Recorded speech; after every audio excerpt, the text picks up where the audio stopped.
जय श्री राधे। कार्तिक माह 7वां अध्याय। मंगलकारी श्री हरि का सच्चा नाम ध्याऊं, कार्तिक मास महात्म्य का 7वां अध्याय बनाऊं। नारद जी ने कहा, हे राजन, कार्तिक मास में व्रत करने वालों के नियमों को मैं संक्षेप में बतलाता हूँ, उसे आप सुनिए। व्रती को सब प्रकार के आमिष, मांस, उर्द, राई, खटाई तथा नशीली वस्तुओं का त्याग कर देना चाहिए। व्रती को दूसरे का अन्न ग्रहण नहीं करना चाहिए, किसी से द्वेष नहीं करना चाहिए और तीर्थ के अतिरिक्त अन्य कोई यात्रा नहीं करनी चाहिए। देवता, वेद, ब्राह्मण, गायें, व्रती, नारी, राजा तथा गुरुजनों की निंदा भी नहीं करनी चाहिए। व्रती को दाल, तिल, पकवान व दान किया हुआ भोजन ग्रहण नहीं करना चाहिए। किसी की चुगली या निंदा भी नहीं करनी चाहिए। किसी भी जीव का मांस नहीं छूना चाहिए। पान, कत्था, चूना, नींबू, मसूर, बासी तथा जूठे अन्न का भी प्रयोग नहीं करना चाहिए। गायें, बकरी तथा भैंस के अतिरिक्त अन्य किसी पशु का दूध नहीं पीना चाहिए। कांसे के पात्र में रखा हुआ पंचगव्य, बहुत छोटे घड़े का पानी तथा केवल अपने लिए ही पका हुआ अन्न प्रयोग करना चाहिए। कार्तिक माह का व्रत करने वाले मनुष्य को सदैव ब्रह्मचर्य का पालन करना चाहिए। उसे धरती पर सोना चाहिए और दिन के चौथे पहर में केवल एक बार पत्तल में भोजन करना चाहिए।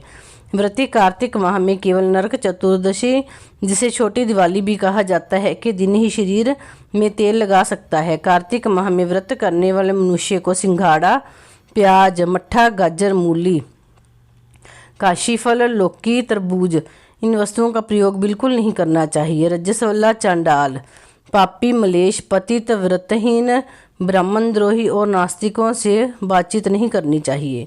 भगवान विष्णु को प्रसन्न करने के लिए अपनी शक्ति के अनुसार चंद्रायन आदि का व्रत करना चाहिए और उपयुक्त नियमों का पालन करना चाहिए। व्रती को प्रतिपदा को कुम्हाड़ा, द्वितीय को कटहल, तृतीय को तरुणी स्त्री, चतुर्थी को मूली, पंचमी को बेल, छठी को तरबूज, सप्तमी को आंवला, अष्टमी को नारियल, नवमी को मूली, दशमी को लौकी, एकादशी को परवल, द्वादशी को बेर, त्रयोदशी को मट्ठा, चतुर्दशी को गाजर तथा पूर्णिमा को शाक का प्रयोग नहीं करना चाहिए। रविवार को आंवला का प्रयोग नहीं करना चाहिए। कार्तिक माह में व्रत करने वाला मनुष्य यदि इन शाकों में से किसी शाक का सेवन करना चाहे तो पहले ब्राह्मण को देकर ग्रहण करे। यही विधान माघ मास के व्रत के लिए भी है। देवोत्थानी काशी में पहले कही गई विधि के अनुसार नृत्य, जागरण, गायन, वादन आदि करना चाहिए। इसको विधि पूर्वक करने वाले मनुष्य को देखकर यमदूत ऐसे भाग जाते हैं जैसे सिंह की गर्जना से हाथी भाग जाते हैं। कार्तिक माह का व्रत सभी व्रतों में श्रेष्ठ है। इसके अतिरिक्त जितने भी व्रत यज्ञ हैं वह 1000 की संख्या में किए जाने पर भी इसकी तुलना नहीं कर सकते, क्योंकि यज्ञ करने वाले मनुष्य को सीधा वैकुंठ की प्राप्ति होती है। जिस प्रकार राजा की रक्षा उसके अंगरक्षक करते हैं, उसी प्रकार कार्तिक माह का व्रत करने वाले की रक्षा भगवान विष्णु की आज्ञा से इंद्र आदि देवता करते हैं। व्रती मनुष्य जहाँ कहीं भी रहता है वहीं पर उसकी पूजा होती है, उसका यश फैलता है। उसके निवास स्थान पर भूत, पिशाच आदि कोई भी नहीं रह पाते। विधि पूर्वक कार्तिक माह का व्रत करने वाले मनुष्यों के पुण्यों का वर्णन करने में ब्रह्मा जी भी असमर्थ हैं। यह व्रत सभी पापों को नाश करने वाला, पुत्र प्रदान करने वाला और धन धान्य की वृद्धि करने वाला है। 7वां अध्याय समाप्त। कार्तिक महात्म्य 8वां अध्याय।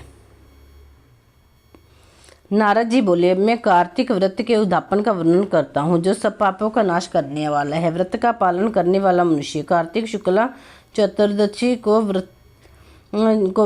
व्रतव की पूर्ति और भगवान विष्णु की प्राप्ति के लिए उद्यापन करे। तुलसी के ऊपर एक सुंदर मंडप बनावे, उसे केले के खंभों से संयुक्त करके नाना प्रकार की धातुओं से उसकी विचित्र शोभा बढ़ावे।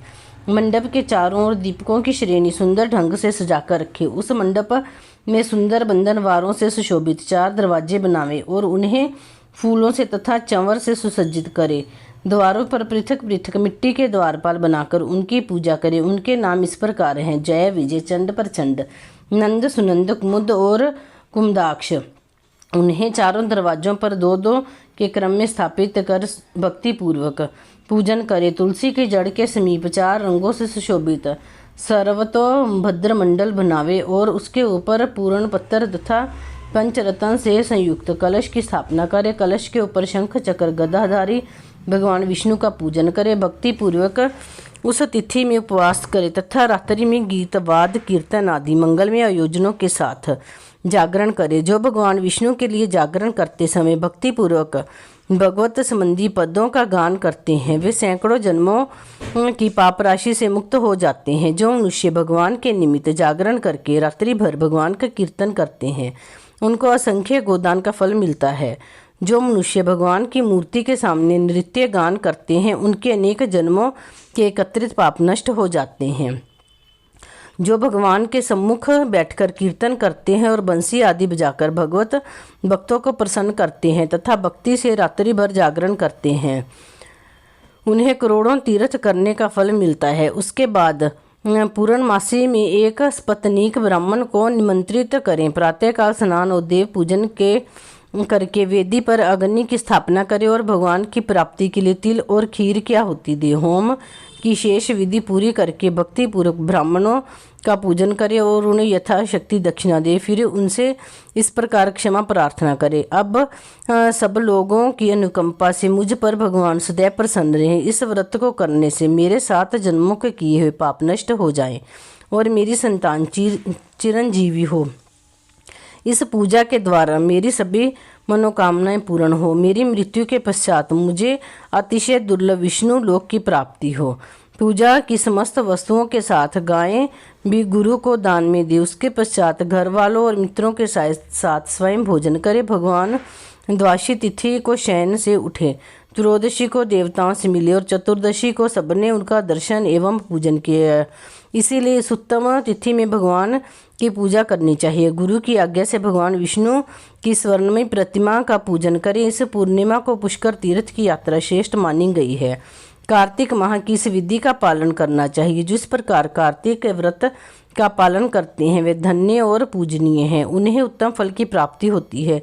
जो भगवान विष्णु की भक्ति में तत्पर हो कार्तिक में व्रत का पालन करते हैं, उनके शरीर में स्थित सभी पाप तत्काल नष्ट हो जाते हैं। जो श्रद्धा पूर्वक कार्तिक के उद्यापन का महात्म्य सुनता है या सुनाता है, वह भगवान विष्णु का सुराज्य प्राप्त करता है।